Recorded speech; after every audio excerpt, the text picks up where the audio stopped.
Comment je suis devenue galeriste? La question que je me pose, ou je me demande souvent, c'est comment j'aurais pu faire ou qu'est-ce que j'aurais pu faire d'autre. On s'est rencontrés avec Georges Philippe, on avait à peine 20 ans. On faisait des études d'histoire de l'art, de droit, mais avec le temps et assez vite, on s'est orienté et on savait qu'on voulait s'engager dans le domaine de l'art contemporain et d'une manière particulière, c'est d'avoir une galerie. On a ouvert la galerie en 1990 à Saint-Germain-des-Prés. On était assez utopique, on se disait que tous les collectionneurs qui aimaient l'art contemporain, l'art africain, l'art précolombien, allaient venir à l'art contemporain. Donc on s'est dit qu'on allait les amener à l'art contemporain. L'idée qui était importante pour nous, c'est de pouvoir toujours avoir des contacts avec des collectionneurs, des artistes. On est très attaché à ce quartier, à se retrouver dans un milieu assez hétéroclite. Et Saint-Germain-des-Prés, en dehors d'être un quartier légendaire, il y a beaucoup de passages et pas spécialement des personnes qui connaissent l'art contemporain. Je dirais que ce qui est le plus important au début, ce sont les rencontres, de faire la liaison,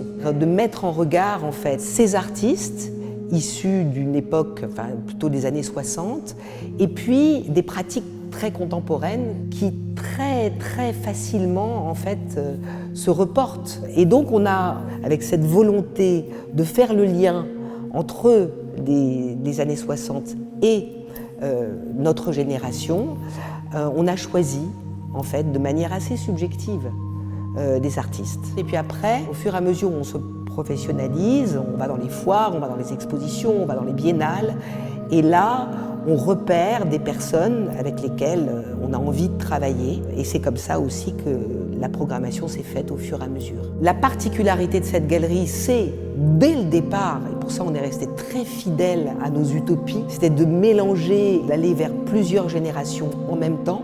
Ça ne se faisait pas du tout avant. On fait un travail qui est un travail assez engagé auprès des artistes. Et encore une fois, il s'agit de quelque chose d'assez subjectif. C'est parce qu'on pense que ce travail est important. On a aussi la capacité à le transmettre avec notre galerie.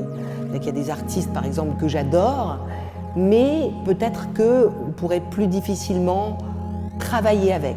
Le collectionneur, c'est quelqu'un qui va d'abord s'intéresser ou pas à l'art contemporain ou venir d'autres univers, qui va être interpellé, qui va être titillé, qui va passer une première fois, une deuxième fois, etc.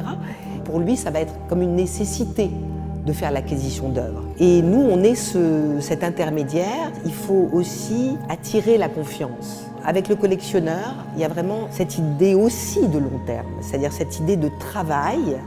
Et puis après, ce qui est important aussi dans une galerie, c'est qu'il y a plein, j'allais dire, de modes de monstration différents.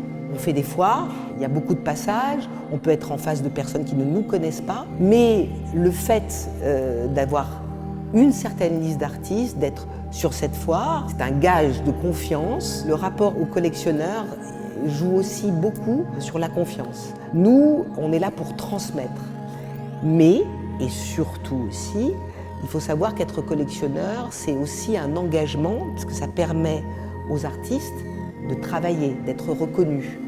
Que le collectionneur veuille ou pas échanger avec l'artiste. Il faut vendre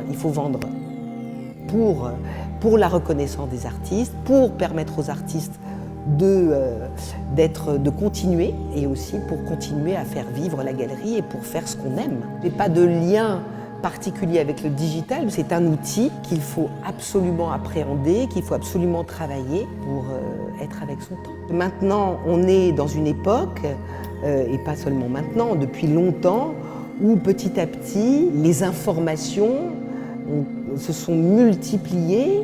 Il s'agit de donner le plus d'informations possible, de faire connaître. On ne peut pas le faire en dehors du digital.